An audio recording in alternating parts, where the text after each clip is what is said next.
Sino si Shelo May Eusebio? Ang wife ni Nico Natividad na usap-usapan ngayon online. Si Shelo May Bautista Eusebio na isa ring negosyante at content creator na mas kilala bilang misis ng aktor at dating hashtags member na si Nico Natividad. Ikinasal ang dalawa noong 2021 pero bago pa man iyon ay may anak na sila. Isang bagay na naging pribado muna kay Nico noong sumali siya sa Pinoy Big Brother noong 2016. Bukod sa pagiging hands-on mom, abala rin si Shelo sa negosyo. Isa siya sa co-founder at CEO ng ilang beauty at lifestyle brands. Kabilang dito ang Saco Skin, isang natural skincare line na itinayo kasama sina Jackie Gonzaga at Loisa Andalio. Mayroon din siyang The Bloom Project, isang online lifestyle at floral business. Active din siya sa social media kung saan nagpo-post siya ng vlogs sa pangalang Aidas at madalas magbahagi ng family moments. Sa Instagram at YouTube, ipinapakita niya ang buhay niya bilang isang business woman. Pinagsasabay ang pagiging nanay at entrepreneur. Noong March 2026, mas napansin pa siya ng publiko matapos kumalat ang isang viral controversy na kinasasangkutan ng kanyang asawa. Sa kabila ng ingay online, naglabas si Shelo ng pahayag sa social media kung saan sinabi niyang pinili niyang manatili sa kanilang pagsasama at unahin ang paghilom at proteksyon ng kanilang pamilya.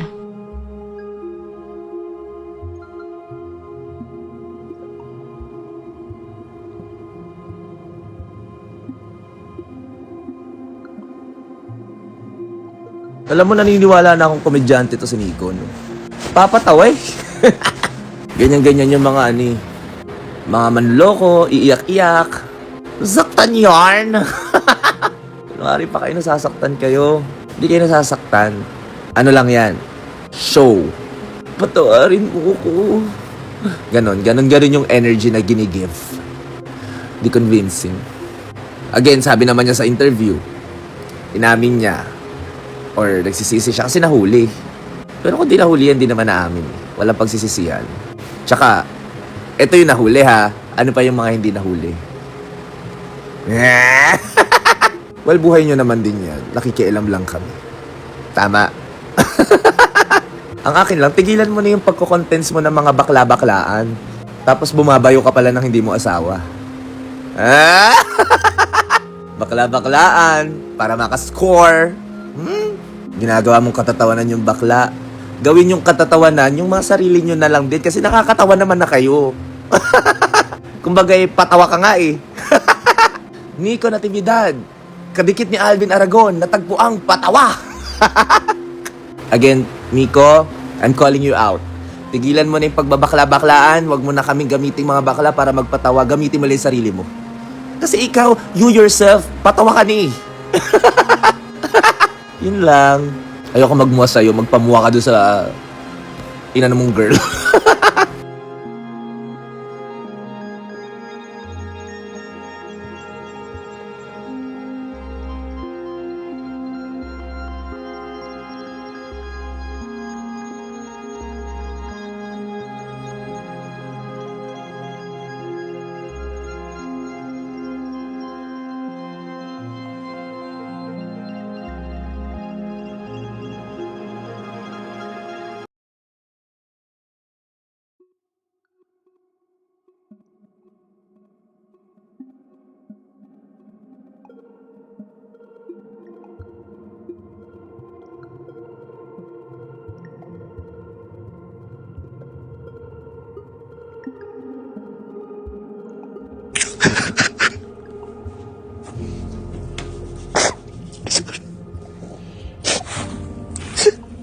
Tapos sabi niya, bigla ko tuloy naalala, Nico, yung yung kwento mo noon na di ka pa rin niya iniwan nung sinasaktan mo siya physically. So nung nagsisigaw si Mrs., ikaw tahimik lang. Hindi ako makaiyak.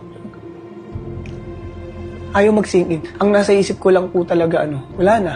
Huling pagsasama na namin. Kasi ina-expect ko na po lalabas yan. Sabi ko nga po sa inyo, dinidelay ko lang. Inisip ko baka naman lumabas yan after 10 years pa, after 15 years pa. At sabi ko, matagal ko man lang nakasama yung mga anak ko, pamilya ko. Kasi alam ko po na darating ang panahon na lalabas yan. Pero sabi ko nga, kasi ang babae hindi kaya makapagpatawad kapag usapang nanloko ka na eh. So sabi ko, pag lumabas to, 100% hihiwalay na ako ng asawa ko. Kaya i-delay ko hanggat maaari para mahabang oras, panahon ko silang makasama. So nung nalaman ni Mrs., nagalit siya, that's normal. Siyempre po. Nagsisigaw siya, normal yun. Normal talaga. So, anong ending nitong moment na ito? Nakapagtaka lang, Mama Oji, hindi niya ako sinampal. Umiyak lang siya. Walang tigil ang iyak niya. More than one day po talaga. Halos na-dehydrate na yan. Di umiinom ng tubig. Nagkukulong. Kumuha pa ng mga gamot sa kamay niya. Gusto niya inumin. Takot na takot po ako kasi more on sa galit, nakaramdam pa siya ng awa sa akin. Doon ako nag-breakdown na kinausap niya yung mami niya, tita ko na. Paano si Nico? Paano rin siya? Paano ako paglalabas? Paano na din daw yung buhay ko? Nakaramdam pa siya ng awa sa akin na dapat hindi. Nung nakaramdam siya ng awa sa akin, galit na galit ako sa sarili ko. Ba't ko sinira siya? Inside, pamilya ko sinira ko. Doon mo masyadong naramdaman yung galit. Na yung napakawalang guilt. niya ako. Na Yung sobrang guilt. walang niya. Sabi ko, sana galit na lang siya sa akin. Sana mas ang gusto kong narinig sa kanya. Minura ka Oo, niya. tapos ihiwalay na. Hindi po siya umalis ng bahay. Umalis. So, mas nakonsensya ka. Mas lalo, weird eh. Nagstay siya sa'yo. Nagstay. Tapos may time pa na pinapunta pa niya ako ng room, kinakausap lang niya, huwag kang umalis dyan, ayaw niya akong paalisin. Tapos yun nga, sabi niya naaawa siya sa akin, paano ako mag-uumpisa. Ganun po. Tapos ayaw niya magbitaw ng words na tatapusin natin to. Hindi. Basta galit siya at naaawa sa akin. Tinanong mo siya kung bakit siya naawa sa'yo. Paano na daw po ako? Sabi ko sa kanya, huwag kang maawa sa akin, deserve ko to. Yung mga comment na yan, walang iya ako eh. Sabi ko nga po sa kanya, alam mo, kung iiwalayan mo ko ngayon, di kita pipigilan. Kasi napakawalang iya ako naman talaga. Ang isa lang hiling ko, huwag kang bibigay. Kasi, pag may nangyari sa'yo, hindi ko mapapatawad sarili ko. Pag may nangyari sa'yo, hindi ako mapapatawad ng mga anak natin. Pero yung scandal na yan, kaya kong patawarin ang mga anak natin. Diba? Kahit mabuli sa school yan, mapapatawad ako niyan. Pero pag may nangyaring masama sa'yo dahil sa kagagawang ko, hindi ko mapapatawad sarili ko. Sabi ko nga nung nagtatangka na siya na parang gusto niya magpakamatay. Sabi ko, unahan ko kaya para di niya ituloy. Ganun po yung pumapasok sa isip ko. Unahan ko. Yung bahay po namin, balcony po yun. Parang sabi ko, tumalong kaya ako, isang mabilis lang. Para pag nangyari yun, hindi niya maisip yun. Kasi hindi ko mapapatawad sarili. Kaya sabi ko sa kanya, hiwalayan mo ko. Please, magalit ka sa akin, please, pero magpatuloy ka. Huwag kang bibigay kasi wala kang kasalanan. Inosente ka, hindi ka husgahan ng tao. Kasi sabi niya, paano daw siya lalabas? Sabi ko, hindi ka husgahan ng tao, maniwala ka sa akin. Yun po yung sinabi ko sa kanya. At yun yung dahilan kung bakit ka nandito din, na parang na-convince ka or na-realize mo na dapat akong magsalita para magkaroon ito ng closure, para makahinga ka na ng maluwag.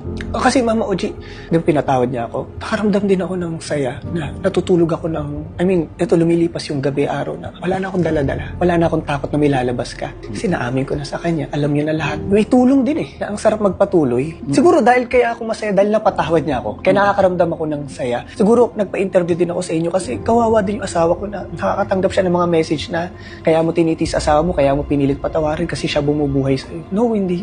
Ouch. Kasi sikat, gwapo, kaya mo napapatawad, wala kang trabaho, hindi. Pinatawad niya ako kasi yun yung naramdaman niya. Mahal daw niya ako. At hindi ko sasayangin. Pero sabi ko yun niya sa akin, kung isipin na bukas, isang buwan, isang taon, okay na ako. Trabahuhin mo na maging okay ako. Sabi ko, oo, hindi ako mapapagod. Tatrabahuhin ko talaga na maging okay ka. Mas na-realize mo, napatunayan mo sa sarili mo, Nico, na ganun pala ako kamahal ang misis ko. Sobra, Mama Oji. Duruin mo, galit sa akin lahat. Alam ko naman kahit pamilya niya, mga kapatid niya siguro galit sa akin. Hindi siguro. Sa akin gawin yun, sa kapatid ko masasaktan ako, di ba? Pero sa lahat ng taong galit, tumayo siya para sa akin. Siya ang nagsabi na magpa-interview ka. Sige, kasi gusto ko makabalik ka sa dati. Ayaw niya ma-depress ako. Alam mo, iniisip pa rin niya ako. Kakampi ko pa rin siya. Tumayo siya para sa akin. Na kahit galit na, nasasaktan siya pag pinagsasalitaan ako ng mga tao. Ganun niya ako kamahal mo. Anong naipangako mo sa misis mo? Diyos, sabi ko naman sa kanya kahit hindi pa ito lumalabas, sabi ko, nagbabago ako. Hindi ko lang kayang sabihin sa'yo. At ngayon, Gagawin na. dahil nalaman mo na rin to, tutuloy ko at dapat mas maging mabuti pa ako na asawa sa'yo. Even to your kids ba, nakarating na din sa kanila? Pangalan Aware ko ba sila? matalino, 10 years old. Siyempre naririnig niya. Kinex po ako ng anak ko sa bahay, hindi niya ako kaya kausapin, umiiyak siya, galit siya. Hindi namin sinabi na video. Basta alam niya cheating, kailangan Kasi nagtataka na siya, ba't ganun sa bahay, kakagulo, binabasag na gamit. Sabi niya sa akin, Dad, walang ginawang mali sa si Mami. Ba't mo nagawa yun? Isipin mo, 10 years old, tinex ako ng ganun. Sabi pa niya sa akin, nagtatanggol kita minsan kay Mami kasi pag nag-aaway kayo, minsan ang mali si Mami. Pero ngayon hindi kita kayang pagtanggol. So hindi ko siya makausap. Tapos nag-text siya, agul-gul ako, sabi niya, Dad, I love you. I know God will forgive you.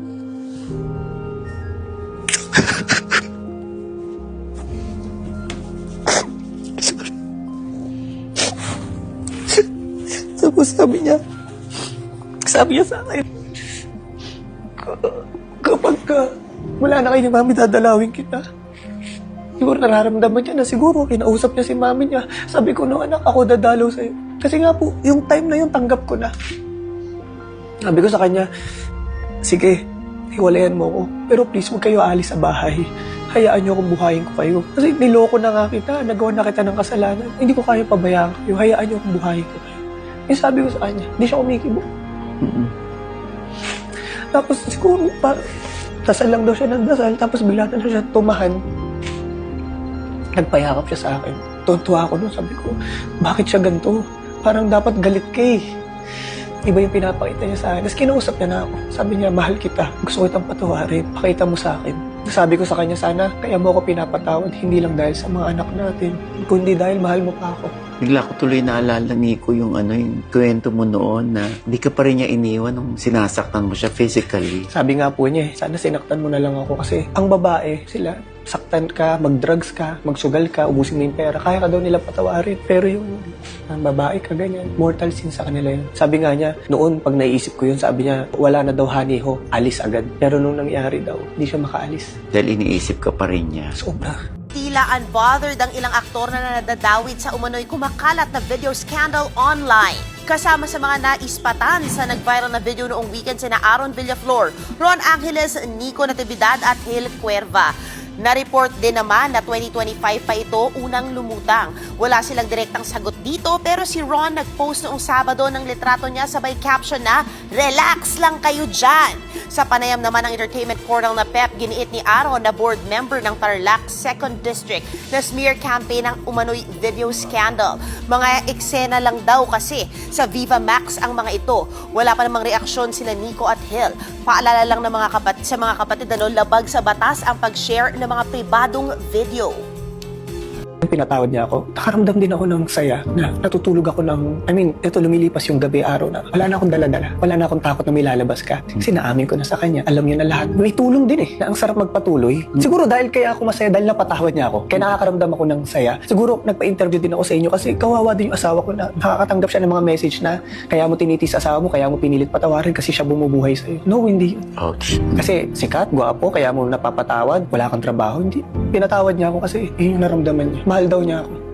At hindi ko sasayangin. Pero sabi ko niya sa akin, kung isipin na bukas, isang buwan, isang taon, okay na ako. Trabahuhin mo na maging okay ako. Sabi ko, hindi ako mapapagod. Tatrabahuhin ko talaga na maging okay ka.